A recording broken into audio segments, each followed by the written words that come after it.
Let's continue with the combat contact line and begin with the southern Donetsk direction, which is currently the most active over the past 24 hours.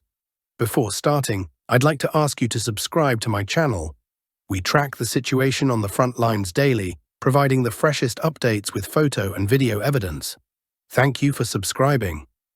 Russian units have made significant advances along the Velyka Novosilivka line, as well as from Shakhtersk towards the settlement of Razdolnoye. Take note of the numerous flag icons added to the map. Russian units have approached Velyka Novosilivka from the east, and some sources report that reconnaissance and sabotage groups from the 1st Reconnaissance and Sabotage Group are already entering the eastern part of Velyka Novosilivka. Information about this advance has been published by neutral cartographic services, pro-Ukrainian cartographic services, and of course pro-Russian sources. Regarding objective control footage, one video northwest of Shakhtersk shows Russian drones striking Ukrainian armed forces positions near Razdolnoye. In one scene, the Ukrainian side attempts a counterattack in the Razdolnoye area. Slightly south, FPV drones struck Ukrainian counterattacking units during the landing and assault operations. Ukrainian forces attempted to land troops to reclaim advanced positions from the Russian army. Based on this footage, a small territorial change occurred between Shakhtersk and Razdolnoye. To recap, all the events discussed here reflect the situation as of the morning of November 22nd. However, the map has likely changed significantly over the past 12 hours. Next, we move to the settlement of Usanova, where fighting continues for a key stronghold. The Russian army is storming it from several directions. A notable trend is the increased use of FPV drones targeting equipment and personnel. Previously, footage from this area was rare, often focusing on places like Bogoyavlenka, Kurakov, Ilyinka, or Yelizavetovka. However, the front has gradually shifted towards Usanova, which is no longer a rear settlement for Ukrainian supply and evacuation. It is now on the front line, with numerous geolocations showing drone strikes on Ukrainian equipment in both the southern and northern sectors. Information has also emerged about further Russian advances toward the village of Ilyinka, south. Russian sources released videos showing the assault and approach to the settlement with 3 vehicles, 1 tank and several infantry fighting vehicles, moving from the north near Maximovka.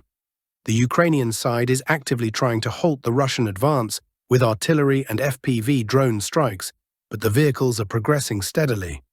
The furthest confirmed point of the attack was the location of an airborne landing near a small building, and the territory northeast of Ilyinka has been marked under Russian control. Previously considered contested, this area is now confirmed through objective control footage. Questions remain regarding Ilyinka itself, as the footage we reviewed might be archival, perhaps 4 to 6 days old, and only now surfaced online.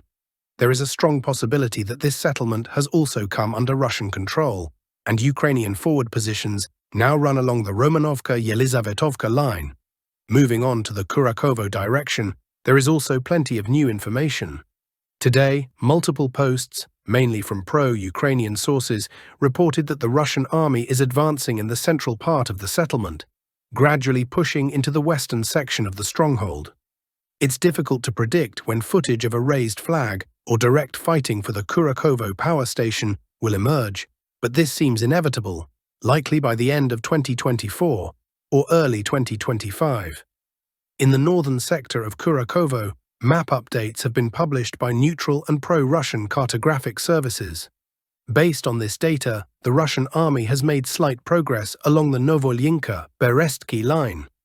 Currently, Russian forces control approximately 67 to 70% of Berestsky and have managed to align the front line south of Novoselidovka. Here, the Russian army is advancing towards the railway, which essentially serves as the last line of defense on the way to Starye Turny from the eastern direction. Considering the prolonged operational pause in Sontsevka, it is possible that a strike towards Starye Turny and the railway from the west may come soon from Sontsevka. This could lead to the collapse of the front and the encirclement of a large number of Ukrainian units. Novadmitrieva. Let's move to this settlement.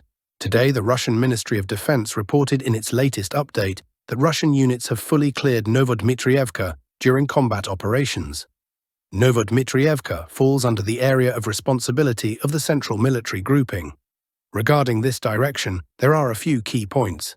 We've repeatedly noted the Russian forces' advances along the Tsikirino-Dmitrievka line, as well as the Selidovo-Novo-Alexeyevka line. Virtually every square meter of the red-shaded areas on the map has geolocated evidence confirming Russian progress. Over the past 3 months, during which fighting has occurred west of Selidovka, not a single geolocation or footage has emerged to confirm control over this network of strongholds. However, numerous cartographic services have already marked these positions as under Russian control.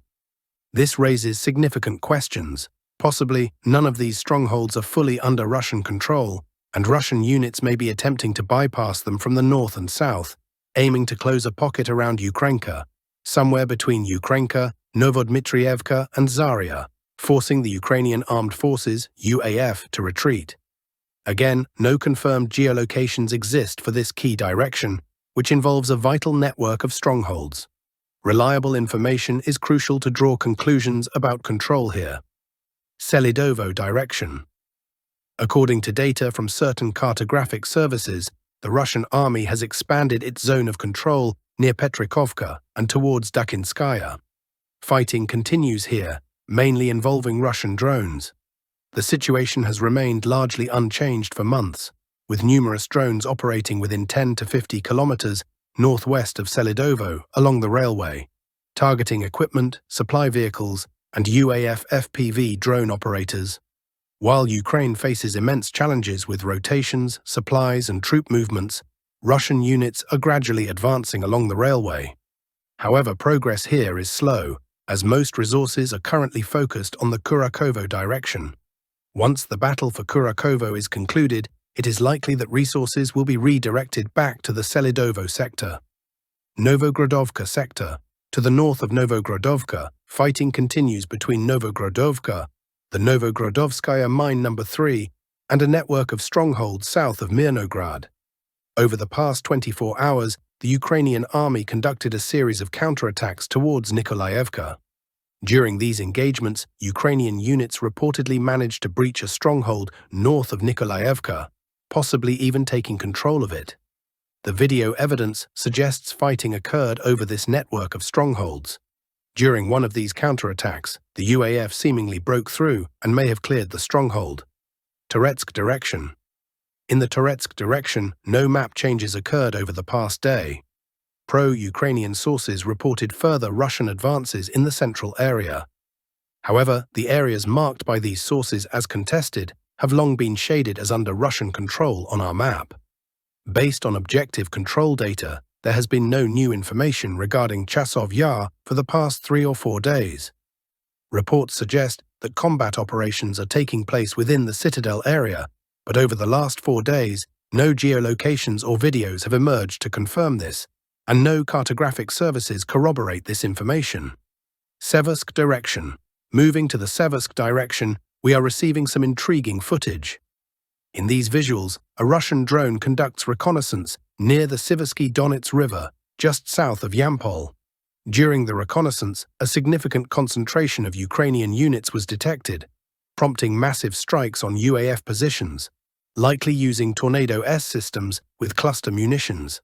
Several points are worth noting here. Over the past month, this section of the front has produced a considerable amount of footage. For example, we recently observed a strike on a concentration of troops near Zakitne. On November 2nd, a crossing and a bridge were destroyed in this area. Further north, in Rayhorodok, another crossing was targeted, and near Sviatohirsk, yet another bridge was destroyed. Essentially, throughout November, strikes were concentrated along the Siversky Donets River, particularly in Sviatohirsk, Rayhorodok, and Zakitne. These strikes primarily targeted bases located along key logistical routes. From this evidence, it can be inferred that the Russian army is preparing for an assault on Lyman, which could begin shortly. A few more precise and effective strikes on troop concentrations, crossings, and supply routes could enable the Russian army to launch this offensive. Current situation. Today, footage released by the Ukrainian side showed FPV drone strikes on Russian forward positions in the village of Terny. Based on this footage, there was a minor map adjustment in favor of the Russian army, as the Ukrainian drone conducted strikes in this area, prompting slight corrections to the map. North Kupiansk direction.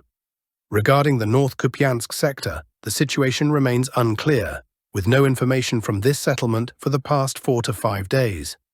Central Kupiansk direction. According to certain pro-Russian sources, the Russian army is currently advancing from north to south along the Krylyakivka-Zarizov-Pishchana line. Moving further south toward Lozova, reports from pro-Russian sources indicate that Russian forces managed to capture several company strongpoints and forest belts over the past day. Kharkiv direction. In the Kharkiv sector, there have been no new developments in the last 24 hours. Kursk salient. Similarly, no new information has emerged from the Kursk salient.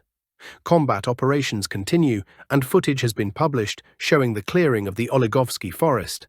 A few days ago, reports indicated that the Olovsky forest had been cleared, and today, a detailed 3.5-minute video was released showing Russian units combing through every square meter of the forest to locate Ukrainian positions, supplies, or abandoned equipment. This is yet another piece of objective evidence confirming full Russian control over the Olovsky forest.